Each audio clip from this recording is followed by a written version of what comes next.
It's the day after Paris Saint-Germain versus Juventus in Champions League in Le Paris des Princes with the loss of Juventus 2-1 versus the French team. Is it a video where you will see me celebrate the result of yesterday? Absolutely not. Yesterday we lost. Is it a video where you will see me smile because we did some progress in the way of playing, especially in that second half? Absolutely not, because we are far from the Juventus that I want to see from the first minute on the game. Is it a video where you will see me relaxed and breathing and being happy that it was not 7-0 like some people were predicting before the start of the kickoff of the game? Absolutely not. A loss 7-0 or 2-1 is always a loss, and on that video on that channel you will never see me celebrating a loss. That it's a friendly or a Serie A game or a Champions League game, celebrating a loss is not welcome on that channel, especially because then you open Corriere dello Sport and what do you see? You don't see Juventus celebrating, but you see Kylian Mbappe and you see Hakimi celebrating the brace of Kylian yesterday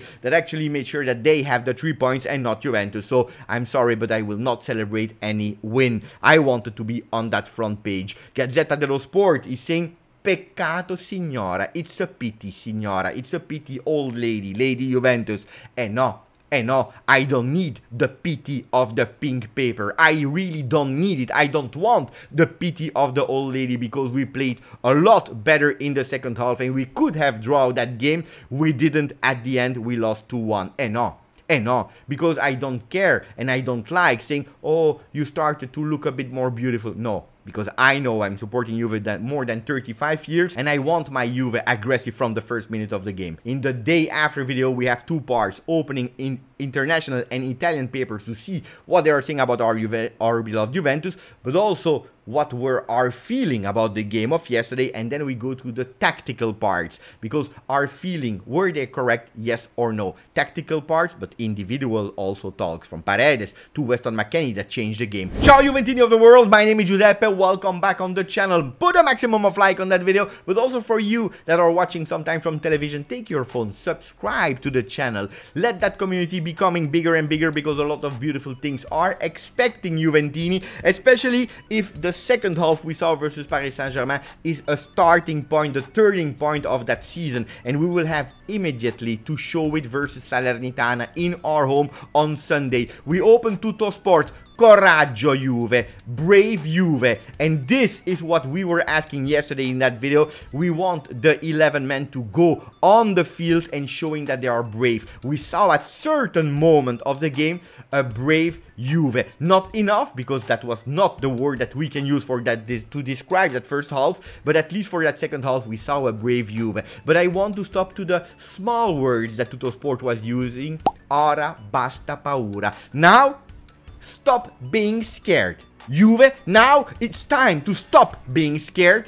La Juve crede in se stessa. Juventus should believe in themselves, having that confidence that when you are playing for that badge, you have to believe. Like you did in the second half, where you wanted that draw, when you were playing to have that draw. With Allegri that was doing the changes to go and to draw that game. An Allegri that was happy? No, he was not happy. He was sad. He was also angry. Angry that we were not able to do it. He said, we lost an opportunity. We lost an opportunity to draw. We lost 3 points. We lost 1 point. We have also to look at the glass half full. The spirit is there. The spirit of Juventus was awakened yesterday versus Paris Saint-Germain in that second half, after the brace of a crazy Mbappe that today we can say is probably the strongest players on planet Earth. What a player. He said again and repeated in Tutto Sport, peccato, it's a pity, we lost an opportunity, but I loved the spirit. He's repeating the words, of course, Allegri. In the first half we were too shy. Then we were better. Paredes a piede e testa. Paredes, he has the feet, but he has also the head. We will go to the individuals later, and especially about Paredes. It's a longer video, so remain on the channel, especially if you love the tactics and techniques. We will go through that. Mbappe, mago, magician, Mbappe. I don't want to speak too much about him. Because yesterday, I know already Mbappe, but he impressed me a lot. Two meraviglie, two beautiful, crazy jewels of Kylian. Then Juventus, they try to stand up, they try to fight back. and they were about to draw. This is what Gazzetta dello Sport is reporting, showing also the header of Weston McKennie that brought us to that 2-1. Mbappe, Martiano, we were speaking that we would face 3 Martian. Yesterday, one of the Martians was in his best evening. 5 consecutive goals in Champions League for Mbappe, or 5 consecutive games where he's scoring. 201 goals for the trio in Champions League. Something totally crazy. But I love the words of Danilo in the post-game, saying, Danilo, we have to be proud, not of what we did, but we have to be proud to be Juventus for the next game. We have to be more aggressive. We have to show it for the shirt, but not at the end of the game, but from the first minute. We know that we played really bad versus Fiorentina. We were not what Juventus is asking us to be. We were not representing Juventus as we should, but now we have to understand that we have to put DNA, grinta and quality into the field, but we have to do it really fast. Really fast. We have no time to lose, and we start immediately on Sunday. Immediately. I love these words. I really love these words. And now we go with the tactical part of the video. Guys, yesterday we started with a unusual 3-5-2 that showed also the trust given to Miretti, that didn't play a really beautiful first half, but the trust given to that young guy, and then also a Paredes with next to him a Rabiot. 2 ex-Parisian players. We were missing Di Maria, we know it. Cuadrado on the right side, Kostic on the left, with Vlahovic and Milik, that both of them can play in that Juventus. Can they play together? Maybe yes, maybe no, but yesterday we didn't see them really communicating with each other. What are, because it's beautiful to see it on paper, but what are the average position? We see a Juventus that wanted to be on the field of Paris Saint-Germain. The starting 11, we see 1, 2, 3, 4, 5, 6 players in the opposition halves.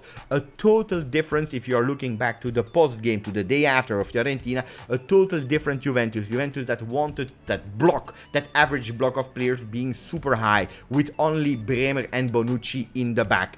This is how we played in the beginning part of the game, but also Juventus that is showing that they want to diversify idea. On the right side with 28%, on the left side with 40%, and 31% in the middle. So Juventus is not like last year only to the right side. Of course, changing sides of field and giving more solution is a great step, but of course you have to do it with velocity. Velocity, being fast, something that there was 3-4 different levels with Paris Saint-Germain, that from the moment that they are going in velocity, they are precise, fast and dangerous. Juventus was not.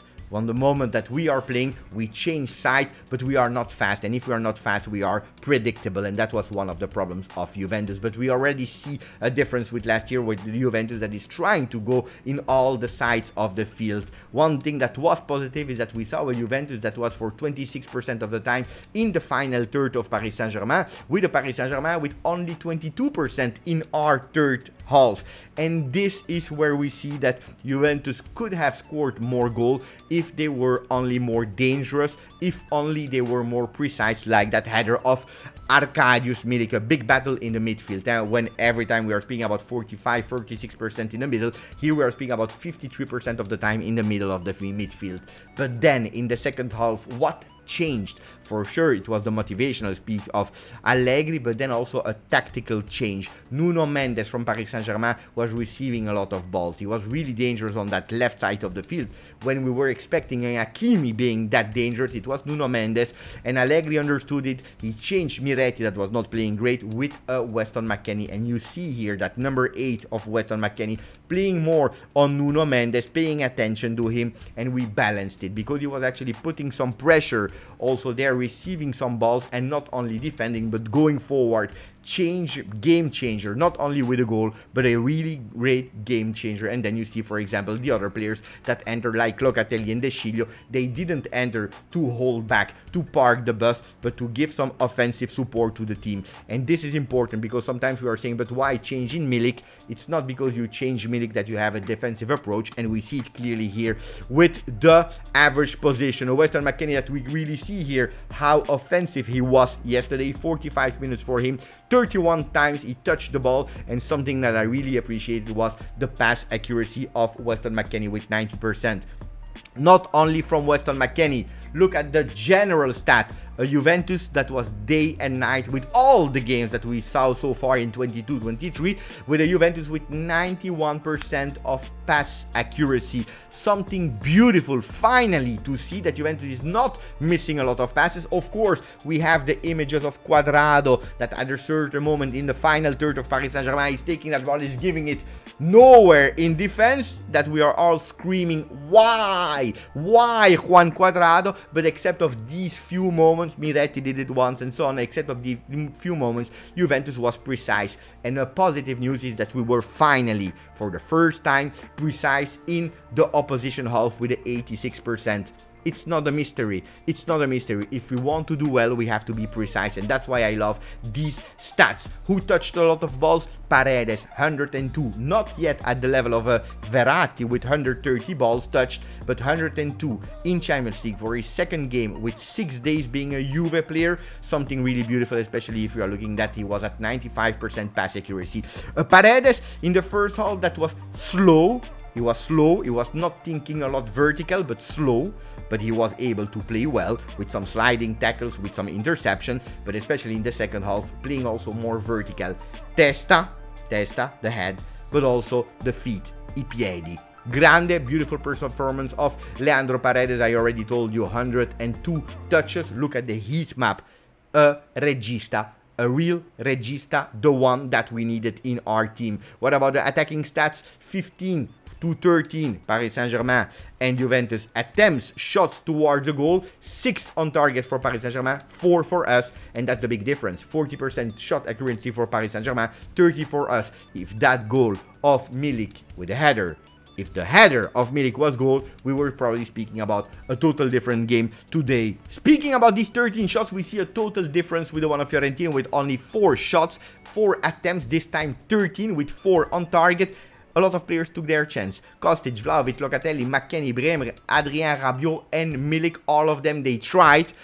Not a lot of them were on target, but at least we see a Juventus trying with different solutions, and that's already a beautiful positive sign. Donnarumma didn't play well on that goal of Weston McKennie, but Weston McKennie was there. Weston McKennie, game changer, and we can see also some ratings with a 5 for Miretti. We talked already about it. It is what it is. Rabiot 5.5. I would increase his rating. I don't agree with Gazzetta dello Sport. I will give him a 6 at least.